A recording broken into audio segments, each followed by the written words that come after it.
Hello and welcome to my channel. I'm Tally and I make historically inspired clothes, and today we're going to make an Edwardian jumper dress. My historical clothing journey kind of started with Edwardian fashion, so I've got some videos about that on this channel as well. But nowadays I wear more like 1940s things in my day-to-day life, but I still have a very sweet spot for Edwardian things. So with it being autumn now, I really wanted to make a new Pinafore dress. I was kind of looking at different styles and I've been fancying these Edwardian jumper dresses. They've been in my Pinterest sewing inspiration folder for so long, but I've never actually come down to making any of them. So for anyone who isn't aware, the Edwardian era is kind of like turn of the century until like First World War-ish. The dresses were very long and you had these sweeping silhouettes and always a very narrow waist. And some of the antique clothes I have from the era actually have these type of underlayers, even though they're not actually separate garments. So you often see kind of like something that looks like a bodice that is over a blouse that kind of comes out here and is white, and then the sleeves are often white as well. So that is something that was just very in fashion around that era. But the more research I did, the more I found out that there were also jumper dresses which were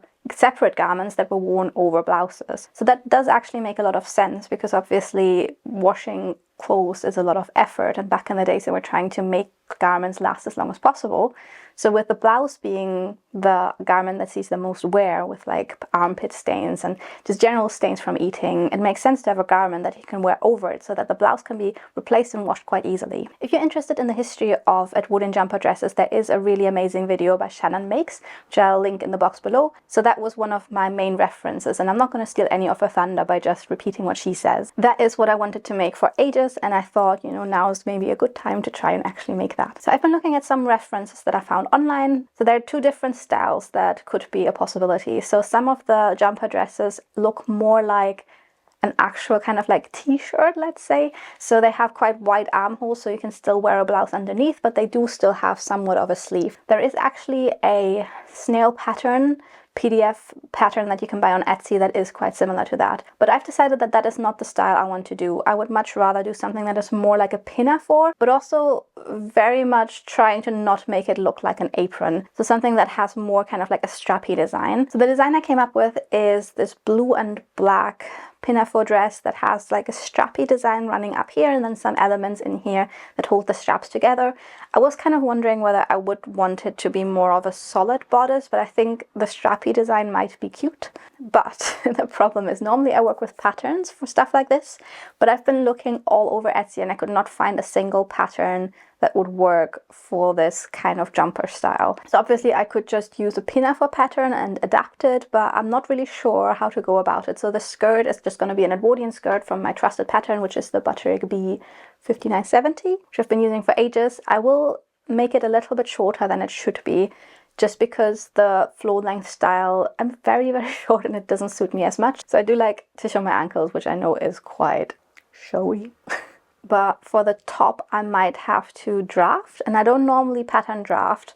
Like I will often have patterns and mix and match them together and just adapt them a lot, but I don't normally put stuff onto my mannequin and just draft the pattern. But I think this is what I'll have to do in this instance. I'm excited and I'm going to be using wool for this because it is autumn.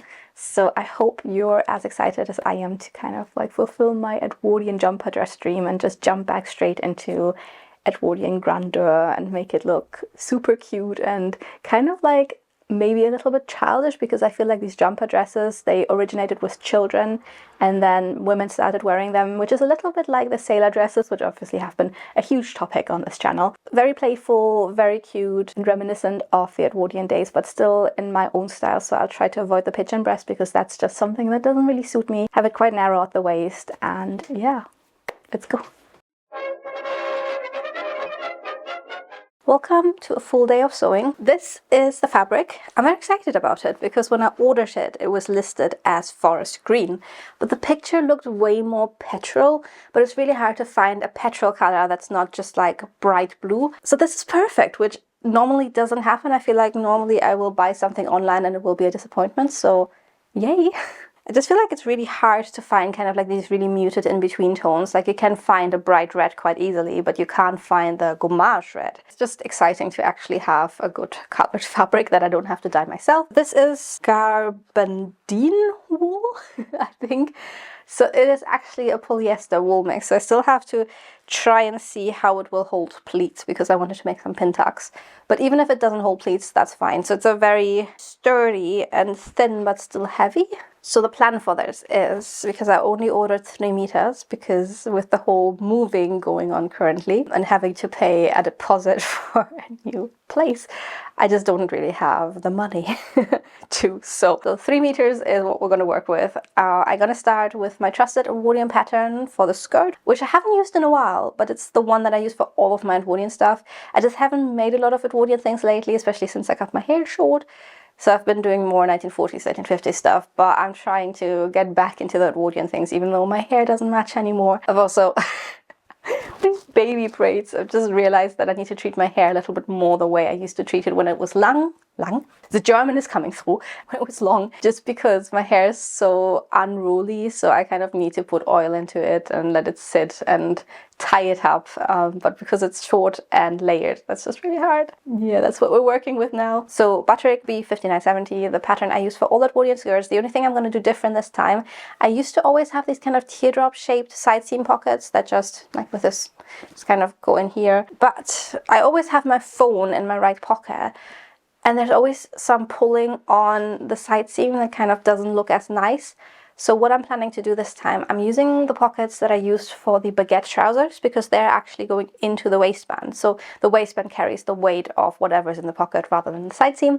So that's something I'm going to try this time. I haven't done that before, but also because I don't want to use the wool for the pockets to not create any extra bulk.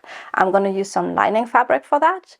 But then if the pocket opens as such, you would see it. So I need to face the side of the pocket just so when you're looking in, you can't see it. But yeah, with that, let's start cutting out. And then when the skirt's cut out, we'll see how much fabric is actually left to do the strappy design.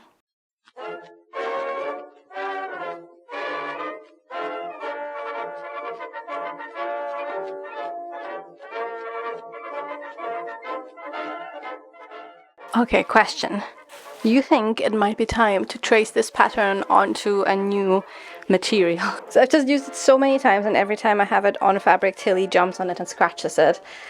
But I just don't have any tracing paper or like even wrapping paper to trace it onto, so it just hasn't happened over the past 5 years, but maybe one day when this completely falls apart, I might trace it onto something new.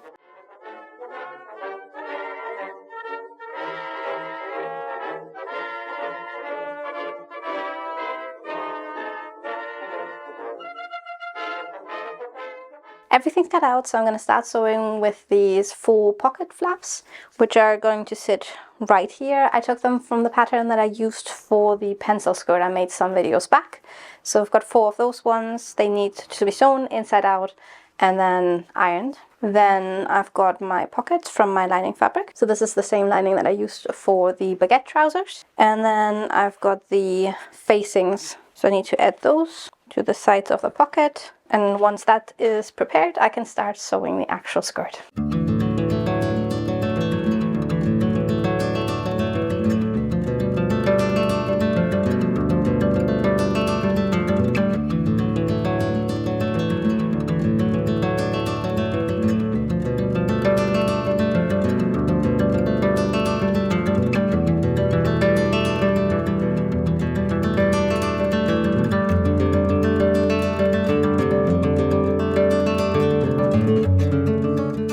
So the good news, it did iron quite well considering it is wool and polyester. So this is what my little 4 pocket flaps look like.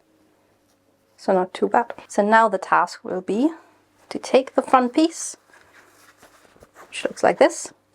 And now we're going to position the 4 pocket flaps into the place where we want to have them.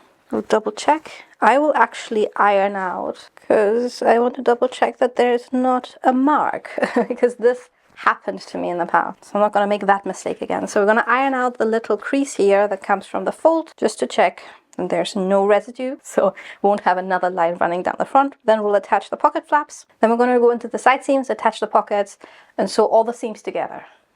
That's what we're going to do.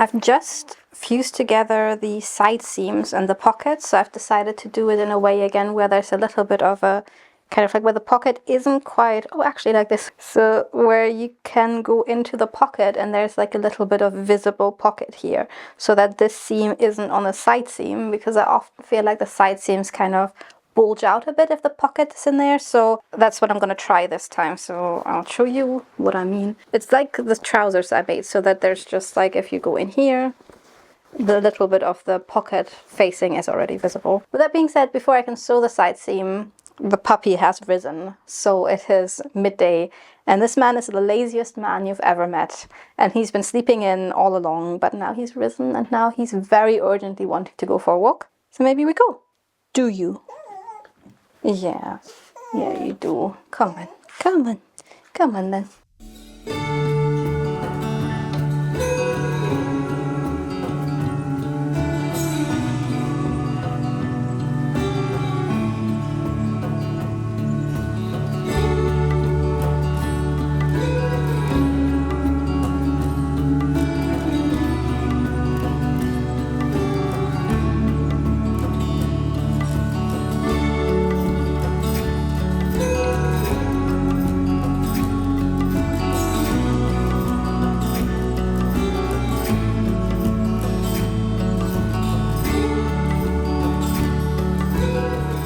I am back and the pizzas are in the oven, so I'm gonna have my lunch next, but I thought I'd just share the impressions from my walk with Archie with you guys, because you can actually already see the seasons changing a little bit. And I know people on the internet often tell you stop chasing the season, just enjoy the season that it currently is, but you have to realize I'm not chasing the seasons. I just want it to be autumn all year round. So when you see the berries turning red and some of the leaves falling, I'm just like so excited.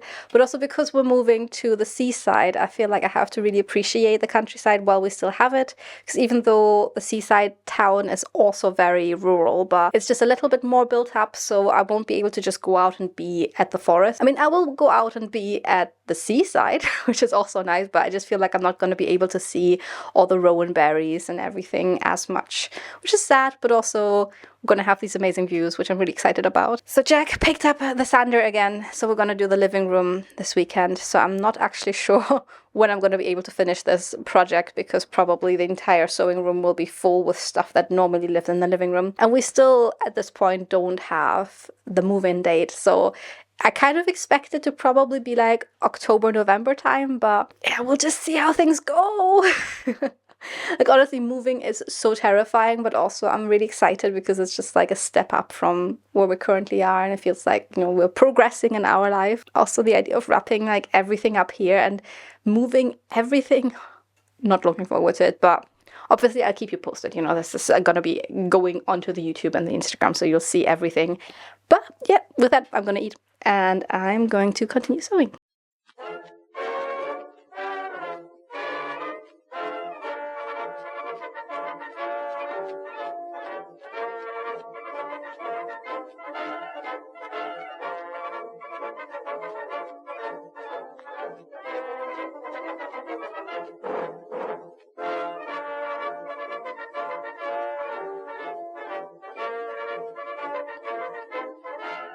So the skirt is finished. I've added a pin tack to the hem, hemmed the hem, as you do with hems. But it's already the end of the day, which means in my next sewing session I will need to deal with the waistband, and then I will need to construct the straps that are going over this. I haven't completely decided how I'm gonna do that yet, but that gives me a little bit more time to think about how to do that. The velvet trim just arrived. So I'm gonna be working with black velvet trim, and I'm hoping that that is going to make the fabric look a little bit more blue. And then I will have some black velvet buttons arriving as well, because I'm not very good at covering self-covered buttons.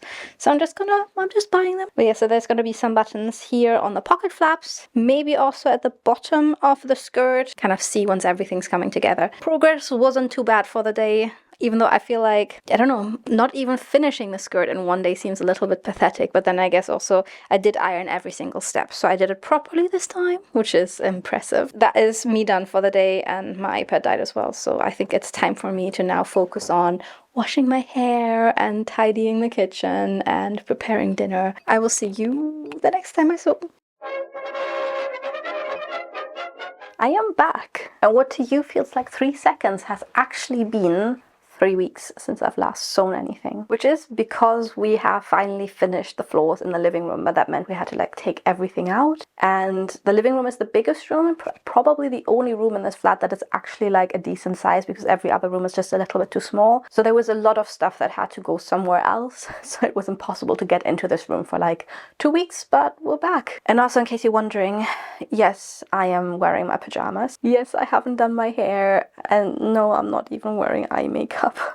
It's been one of those weeks, 3 weeks. So I'm hoping that by the time you're seeing this, I will already have posted the video about the flat that we're buying. But honestly, every single week something else comes up that is like off the scale, where we're like, okay, this might not even happen at this rate. So I've been holding the video back because I just don't want to jinx it. So with that out of the way, we're gonna do some sewing today because it's gonna be good for our mental health. So the skirt is still exactly the same way it was 3 weeks ago. It turned very dusty, so I had to dust it, but we're back to where we were. So now I want to make these little strappy things, and I don't have a pattern for that. So I've been thinking about that for 3 weeks now. So had some time to think it through. The idea is just having 2 straps running over here, and then I want to have like little strap between them here and on the back as well, just so it doesn't like slide down. And yeah, I think that is the plan. And then I want to add a million velvet buttons in black, and I've got velvet trim in black. But yeah, so just let's do some mock-upping. Mock-upping. Quick edit. It's mocking up. Let's do some mocking up. That's the proper English way to say it. Guys, my brain, honestly, yeah, I don't know what's going on.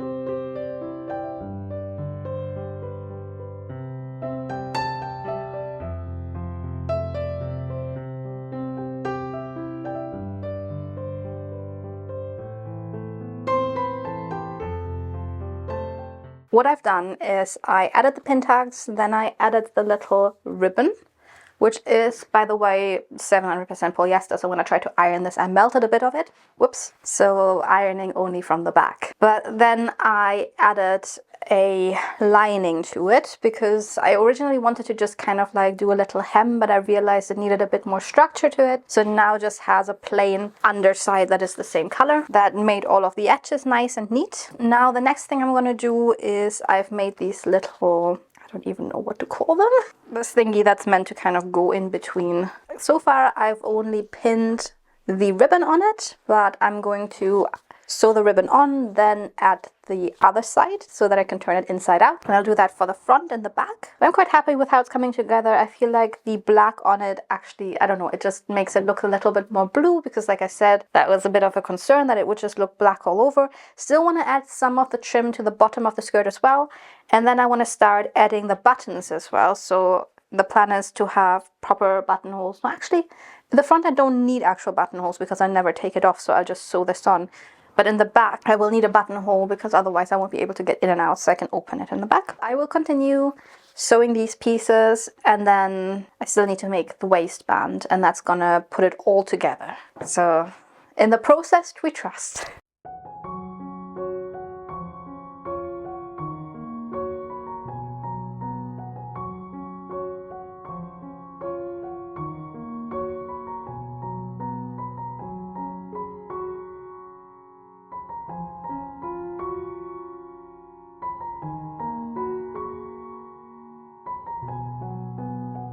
Tis done.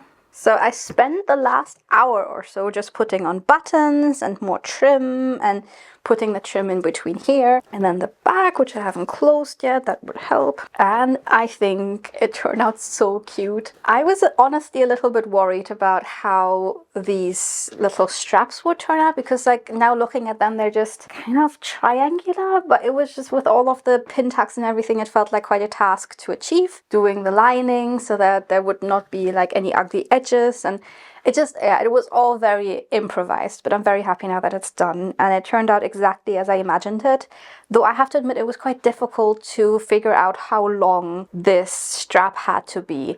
So it now feels like on my mannequin it's actually a little bit too high, but I fit it to myself, so it should be fine, I hope. And I'm super excited to see this with like a proper blouse underneath, and I think it would also look really cute. I've got this one jumper that has like little ruffles up here, but it's currently in a suitcase in the garden house, because basically everything is stored in the garden house currently until we move. So I might not be able to show you what it looks like with the jumper, but I've got this absolutely adorable blouse that I recently got from Simple Retro, and it's very Edwardian, and it's got a little square neck, and I think this would be amazing with it. So I'm gonna wear that with it. And look who's here again! It's Kitten! Okay, so Tilly and I are done with working for the day, and I think I'm gonna take a shower, wash my hair, and just try to, I don't know, feel a little bit more human again and clean up the mess that I've created in here. With that, I will see you guys in the reveal. You want to say bye-bye to them as well?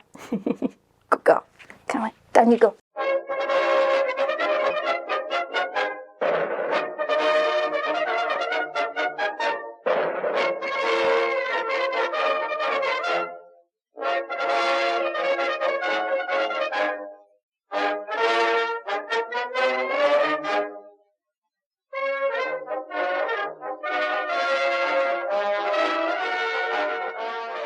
So I think this turned out really cute, and I actually really love it, but I think all of the strappy bits could have been a little bit more structured, so I could have maybe used some cotton canvas as like a middle layer, just because it feels a little bit flimsy around here. And I also found it really difficult to kind of like estimate where things had to fit, because my mannequin is still slightly different to my body, so I had to like keep trying things on, and like even afterwards I still felt like this bit here didn't fit properly, so it was a little bit tricky. But I think it actually like looks exactly as I imagined it. Really happy, and I'm looking forward to wearing it. Though I feel like with this blouse, because it is kind of like a bit of a balloon shape, it's a little bit big here, so if I find my jumper that I mentioned earlier, I think this will look super cute. But yeah, very happy with this. So if you like this video and you want to see more content like this, make sure to subscribe, like and comment, and you know, all the normal things, and I hopefully will see you in my next video. Bye bye.